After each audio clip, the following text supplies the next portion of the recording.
بسم اللہ الرحمن الرحیم۔ السلام علیکم ورحمۃ اللہ وبرکاتہ۔ دوستو، آج میں آپ کو سفر اور ڈرائیونگ کے دوران جو ہم موسیقی سنتے ہیں اس سے متعلق ایک حدیث مبارکہ سناؤں گا، جس سے ہمیں پتہ چلے گا کہ سفر کے دوران موسیقی سننا کتنا سخت گناہ ہے۔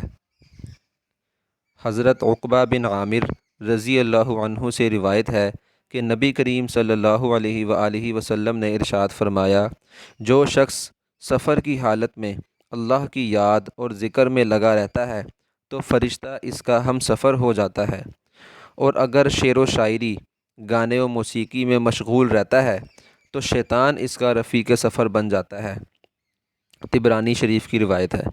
دوستو، جیسا کہ آپ نے دیکھا کہ اگر ہم سفر کے دوران اللہ کا ذکر کرتے ہوئے جائیں گے، سفر کی دعا پڑھ کے، سواری کی دعا پڑھ کے اللہ کے ذکر میں مشغول رہیں گے تو فرشتہ ہمارا ہم سفر رہے گا، سفر میں برکت ہوگی۔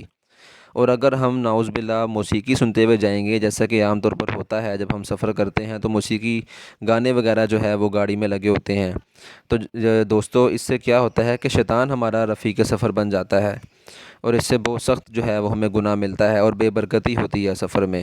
تو دوستو، ہم نے موسیقی سننے سے بچنا ہے، ویسے بھی بچنا ہے اور سفر میں بھی بچنا ہے، اور ہم نے اللہ کے ذکر میں لگے رہنا ہے تاکہ اس حدیث مبارکہ کے مطابق فرشتہ جو ہے وہ ہمارا ہم سفر ہو جائے سفر کے دوران، اور ہمارے سفر میں برکت بھی جو ہے وہ ہوتی ہے۔ جب ہم اللہ کے ذکر میں رہیں گے تو ہمارے سفر میں یقیناً برکت بھی ہوگی۔ اللہ تعالی ہمیں اپنے فضل و کرم سے اس حدیث مبارکہ پر عمل کرنے کی توفیق نصیب فرمائے۔